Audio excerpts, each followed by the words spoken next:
দারাজে কোনো অর্ডার করে ফেলেছেন, এখন সেটাকে ক্যান্সেল করতে চাচ্ছেন। কিভাবে দারাজের অর্ডার ক্যান্সেল করবেন সেটাই মূলত আজকের ভিডিওতে দেখানো হয়েছে। দারাজের অর্ডার ক্যান্সেল করার জন্য প্রথমে আপনি দারাজ অ্যাপসটি ওপেন করবেন।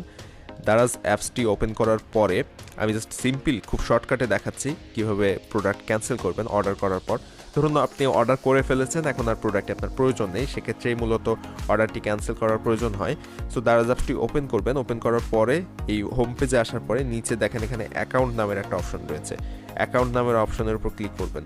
অ্যাকাউন্ট নামের অপশনের উপর ক্লিক করার পরেই যে ভিউ অল নামের একটা অপশন রয়েছে দেখেন এখানে, এই ভিউ অল অপশনের উপর আপনি ক্লিক করে দেবেন। ভিউ অল অপশনের উপর ক্লিক করার সাথে সাথে আপনার সামনে আরেকটা পেজ ওপেন হয়ে যাবে। এখানে আপনার সমস্ত প্রোডাক্ট শো করবে যেগুলো আপনি আগে অর্ডার করেছেন, সবগুলো এখানে শো করবে। আর যদি এখানে আপনার অন্য কোনো কিছু শো করে তাহলে এই জায়গাটা দেখেন, এই যে অল অপশন রয়েছে, অল অপশনে একটা ক্লিক করে দেবেন। অল অপশনে ক্লিক করলে আপনার সবগুলো প্রোডাক্ট যেগুলো অর্ডার করেছেন এর আগে সেগুলো শো করবে। এখন এখান থেকে খুঁজে বের করবেন মূলত আপনি কোন প্রোডাক্টটা ক্যান্সেল করতে চাচ্ছেন যেটা অর্ডার করেছেন। সো ধরুন আমরা এই প্রোডাক্টটা ক্যান্সেল করতে চাচ্ছি, এই প্রোডাক্টের উপর ক্লিক করে দিলাম।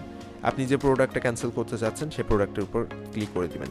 ক্লিক করে দেওয়ার পরে এখানে দেখেন ক্যান্সেল নামের একটা অপশন রয়েছে।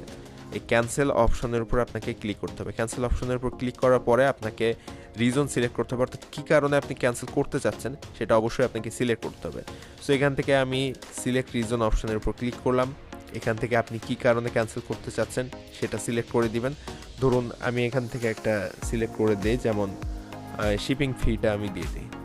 সো শিপিং ফি আমার কাছ থেকে বেশি লাগছে যে কারণে আমি এটাকে ক্যান্সেল করতে চাচ্ছি। সো এই শিপিং ফিটার বাম পাশে এখানে ক্লিক করে দিলাম। শিপিং ফি উপর ক্লিক করে দেওয়ার পরে এই কনফার্ম অপশনে ক্লিক করে দেবো। আপনাদের যে কারণে আপনারা ক্যান্সেল করতে চাচ্ছেন সেটাই সিলেক্ট করবেন এখান থেকে। সো কনফার্ম অপশনের উপর ক্লিক করে দিলাম।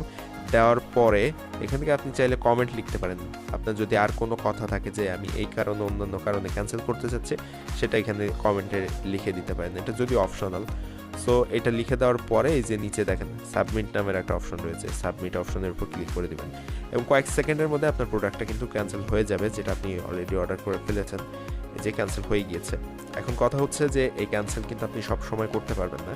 যদি সেলার আপনার অর্ডারটিকে কনফার্ম করে ফেলে তখন কিন্তু আপনি এই প্রোডাক্টটি ক্যান্সেল করতে পারছেন না। এবং সেলার প্রোডাক্ট অর্ডার করা মানে সেলার যদি কনফার্ম করে ফেলে সেক্ষেত্রে আপনার অর্ডারটি ক্যান্সেল করতে পারছেন না, আপনার প্রোডাক্টটি রিসিভ করতে হবে। আর তা না হলে প্রোডাক্টটি যখন দিতে আসবে আপনি ডেলিভারি ম্যানকে বলে দিতে পারেন যে প্রোডাক্টটি আমি রিসিভ করতে পারছি না বা রিসিভ করতে চাচ্ছি না।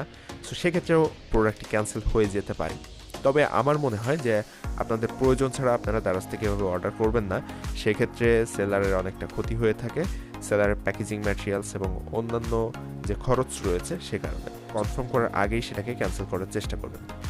সো ভিডিওটি যদি ভালো লেগে থাকে এবং এরকম ইনফরমেটিভ ভিডিও প্রতিদিন পেতে চান তাহলে অবশ্যই চ্যানেলটি সাবস্ক্রাইব করবেন, ভিডিওতে একটা লাইক দিতে ভুলবেন না।